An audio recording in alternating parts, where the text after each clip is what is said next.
Hello, welcome to DAX Guides. Today we are going to be talking about the not function using DAX in Power BI.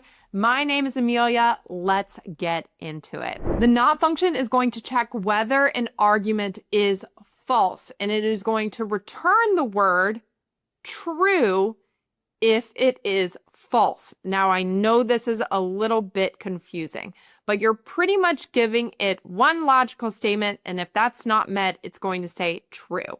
The not function in DAX is kind of like that strict teacher who's going to give you a gold star if you do not misbehave in class. So it's going to check if a condition is false and then give you the thumbs up to go. So you're only going to give one logical statement here. It's going to say true if that statement is not met, and then it's going to return false if it is met. I know, a bit confusing.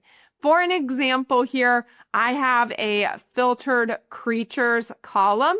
So what I'm trying to create here is I'm going to filter down my magical creatures table. If the creature within a column called creature name is not unicorn, then I am going to put the word true. Let's go ahead and head over to my laptop and actually see this in action. So here we are in Power BI. I have a simple table with an age breakdown here. First, I'm going to head to my table view and let's try this function out in our internet sales table. What we're going to do here is we are going to make a calculated column. And what I'm going to put is I'm going to make a column where the value is true if a condition is not met and false if it is met. So I am going to have it put true if what I put into my formula, I am going to do if it is not greater than 500 for my sales amount. So let's go up to new column here. And we're just going to simply call this column the not example. And let's go ahead and start off with our not function. Not. And then I'm going to put a parenthesis. I'm going to reference my internet sales table and my sales amount column for this example. Remember, I want if it is not greater than 500. I'm going to close off that parenthesis because that is the end of my not function, and I am going to hit enter. Now, you can see here, I have a sales amount of $4.99, and it is saying true because that $4.99 is not greater than 500. I can drop down my filter here and I can see that there are false examples. So let's go ahead and deselect true since I can see a lot of trues. Let's see some of our falses here. So these in our sales amount are all much greater than 500, which means it is going to say it is false. That's exactly what I wanted to happen here. So I am happy with this column. Let's head over to the report view and actually try this out within a measure as well. So for this example, I am going to go to my measure table and I'm going to select new measure. I am going to once again call this the not example. And I'm actually going to do something very similar to what I just had.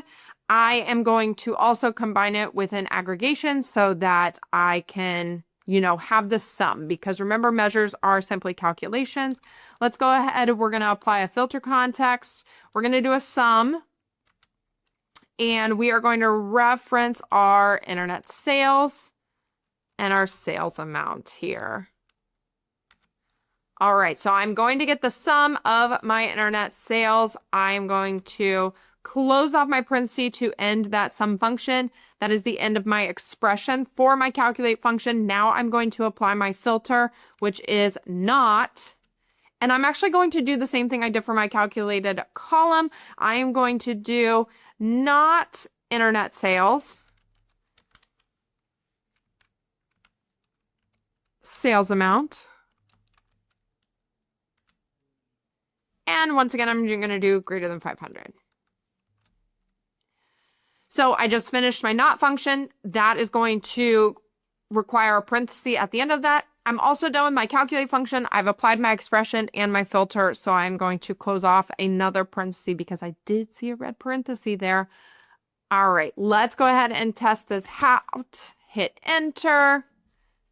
And per usual, we need to throw this into a visual to see it in action.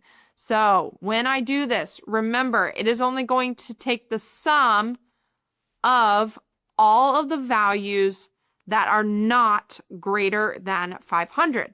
So I always like to cross-check this with a different aggregation to make sure that it is working appropriately. So I have this total sales I can throw in here, and you can clearly see the difference. Since this is going to be the values that are not greater than 500, so that's going to be everything under 500 in values, we are going to have a much lower number for that aggregation than our total sales, which is going to take in those much larger numbers, everything that's above 500. So you can see your measure at work here. You can see what the totals are and the differences. I hope that this was helpful for you and that you learned a lot about the not function in this video.